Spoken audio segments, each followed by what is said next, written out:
Et bim.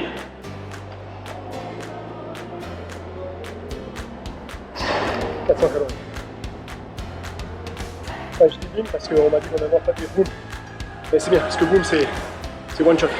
Donc c'est bim, rebim, surbim et re-rebim. Tous les jours. Constance, intensité. Dans la vie, on n'est pas ce qu'on dit qu'on est. On est nos habitudes, ce qu'on fait tous les jours, jour après jour. C'est ça qui définit votre personnalité. Tu sais pourquoi Mohamed Ali ne faisait jamais ses abdos sur le ring? Parce que c'était pas un endroit où on était à genoux ou sur les fesses. C'est un endroit où on était debout. Alors toi aussi, quoi qu'il se passe dans ta vie, quoi qu'il t'arrive, sois toujours debout. Quoi qu'il se passe. Et si jamais tu dois tomber à genoux, que ce soit pour quelques secondes, une minute ou deux, il faut te relever de suite et te dire pourquoi ça m'est arrivé. Bon, j'ai enfin trouvé un moment où on est tout seul à la salle de gym. C'est pas mal. Il est 3 h du matin, quelque chose comme ça, donc forcément il n'y a pas grand monde. Mais bon, c'est déjà ça. Donc,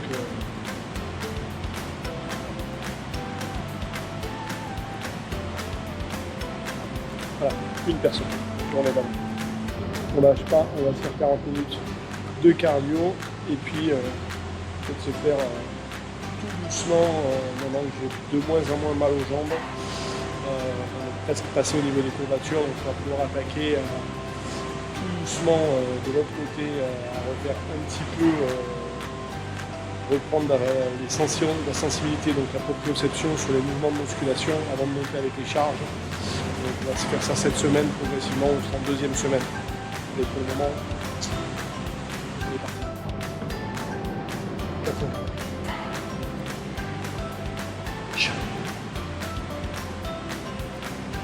C'est pas mal.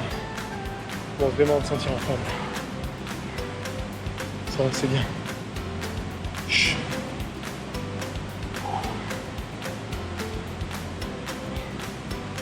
Allez, 31 minutes.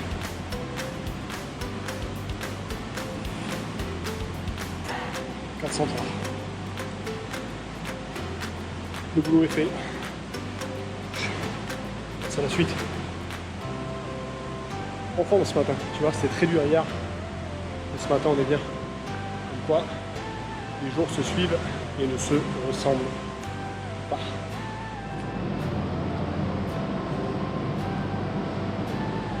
Et que tu ne te trompes pas, ce qu'on vient faire ici, on ne vient pas perdre du poids, gagner du muscle, travailler notre écho. On vient construire de la confiance en soi.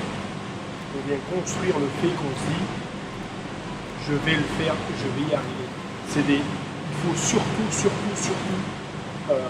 ne pas oublier de récompenser les petites victoires journalières, les petites choses que tu as fait. Aujourd'hui, je me suis entraîné. Bam, je construis ma confiance, j'ai fait quelque chose pour moi. Les gens ont peur d'échouer. Les gens qui sont autour de toi, ils vont te dire que c'est trop dur. Et si tu échoues, ils vont te dire ah tu vois, je te l'avais dit. Et en faisant ça, en te disant ça, ils justifient le fait que eux ne font rien. Et toi, ce que tu vas faire, c'est que tu ne vas pas rester sur l'échec. Tu vas te relever et tu vas recommencer. Et peut-être que tu vas rééchouer. Et tu vas te lever et tu vas recommencer. Et ça, c'est un processus journalier.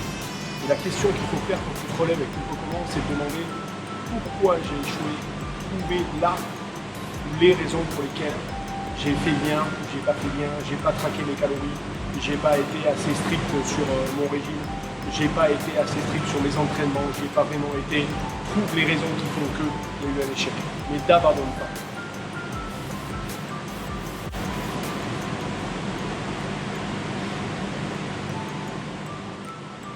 On va reprendre tranquillement un petit peu de mouvement pour remettre le corps en état.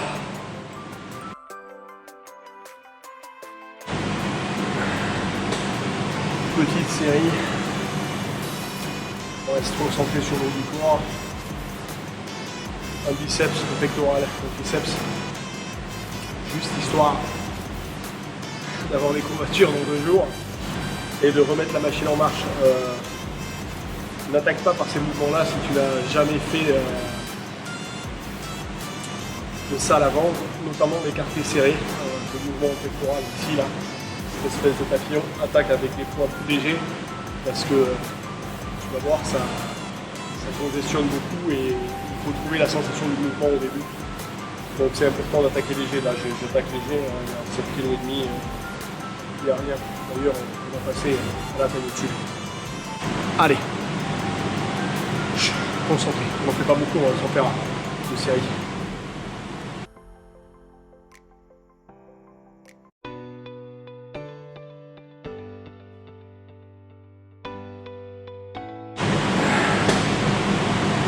C'est bon, hein?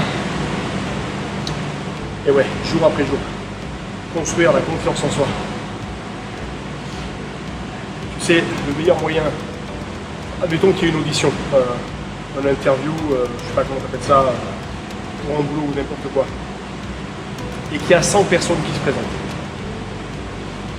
Et toi, tu arrives le dernier à l'audition.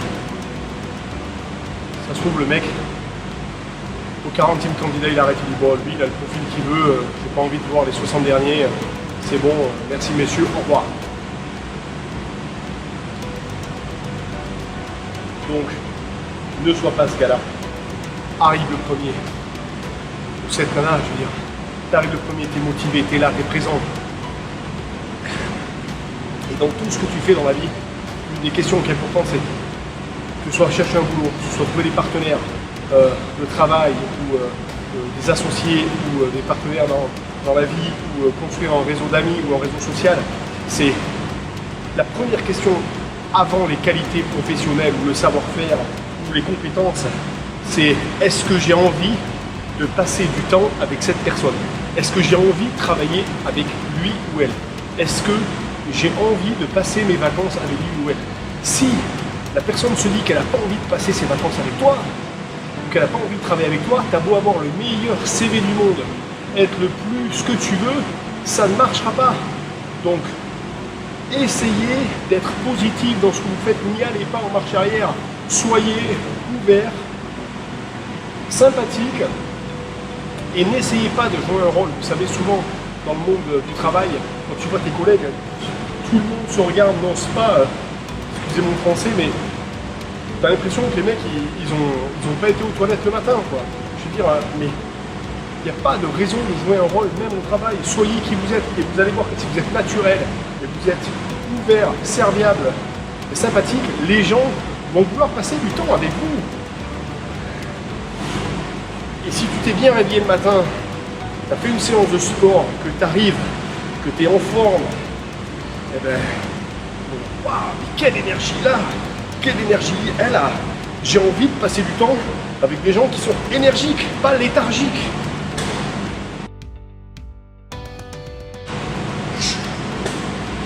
Et qu'on soit bien d'accord, hein, ça c'est pas une séance de muscu, hein. C'est juste pour remettre la machine en marche et faire passer, parce que là j'ai des courbatures de malade avec les 3 séries que j'ai fait, me remettre, alors forcément j'ai déjà tenu des poids, donc là je remets la sensation kinesthésique et je réimprime le mouvement au niveau de mon cerveau et au niveau des muscles, ce qui va faire que quand je vais rattaquer, je pense dans 2 semaines qu'on aura bien perdu du poids et qu'on va commencer à avoir un ventre qui va être un peu créplant, on va pouvoir attaquer de suite avec de la charge et y aller, comme on dit, choquer le corps. Là c'est juste pour répéter les mouvements. N'attaque pas ça tant que tu n'es pas à peu près, voilà, moi j'ai 10 kilos à perdre, mais je peux encore bouger.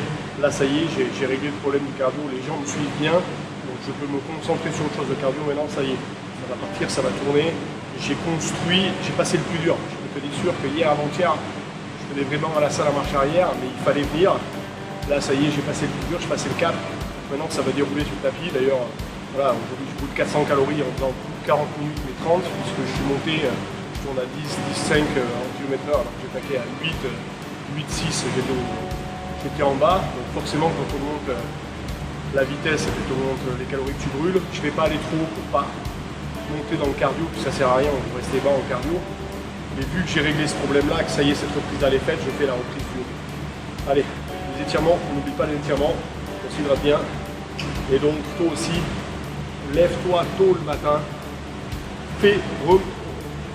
Vraiment, reprends les rêves de ta vie en main, ce que tu as envie de réaliser. Ouais, il faudrait que je change de travail, il faudrait que je parte plus souvent en vacances, il faudrait que je me fasse un régime, il faudrait que j'aille à la salle de sport, il faudrait que je, mais les gens ne font rien. Remets-toi à faire au lieu de dire il faudrait que je vais à la salle de sport, j'attaque une rééquilibration alimentaire, je cherche un nouveau travail et j'en change, j'essaye de me resociabiliser, je mets des choses en marche. Einstein avait défini la folie comme ceci: si tous les jours tu fais la même expérience et que tu espères un résultat différent, c'est que tu es fou. Si tu fais la même chose tous les jours en espérant que quelque chose va changer, c'est de la folie. Pour avoir quelque chose que tu n'as jamais eu, il va falloir que tu fasses quelque chose que tu n'as jamais fait. Et ça, c'est investir sur demain. Ça, c'est fait. Je voulais te parler de l'ellipse du temps. Je sais pas ce que c'est l'ellipse du temps. L'ellipse du temps, ça fait que on a du mal à comprendre ce qui se passe dans la vie. Parce que quand on regarde un film au cinéma ou une vidéo sur YouTube, ça dure un film au cinéma, c'est 1h30. Et en 1h30, le caractère principal du film, il est parti de rien, il a rencontré quelqu'un de génial, trouvé un super boulot, fait 2 enfants, 5, et il a une super vie de chef d'entreprise. Et ça dure 1h30. Et les gens se disent, mais moi il se passe rien dans ma vie, hein. C'est fou. Et forcément il se passe rien dans ta vie parce que les 1h30 de ce film, ça a été 15 ans de la vie du mec. Et ça s'est résumé à 90 minutes. Quand tu regardes une vidéo sur YouTube de transformation, le mec prend une photo avant, une photo après, et puis en 12 minutes, tu vois les exercices passer en accéléré, et tu dis waouh! Mais en fait, c'est pour ça qu'on donne de la valeur aux champions, à leurs résultats. En fait, la médaille, ça ne représente pas la perf, la médaille, ça représente le travail passé derrière pour réussir à accomplir cette perf. Tous les gens que tu vois sur les podiums, des remises de prix, des gens parce qu'ils ont réussi ou quoi que ce soit, c'est des heures et des heures et des heures et des heures et des heures d'entraînement, de préparation, de formation, de dur travail acharné dans l'ombre alors que personne ne les regardait. Et ça, c'est l'ellipse du temps. Il faut sortir du fait de se dire ça va aller vite. Non, tout est faisable, tout est réalisable, mais ça prend du temps. Et ça, il faut se le mettre en tête. Il faut qu'on arrive à changer notre manière de penser et de se dire c'est un travail quotidien, c'est une science de l'intensité et de la répétition. Et à partir de là, ça marche mon ami, ça marche. Mais ne te laisse pas prendre par ça. La réussite rapide et facile dans quelques domaines que ce soit, je veux dire, ça ne marche pas. Il faut du temps, du travail et de la répétition. Allez.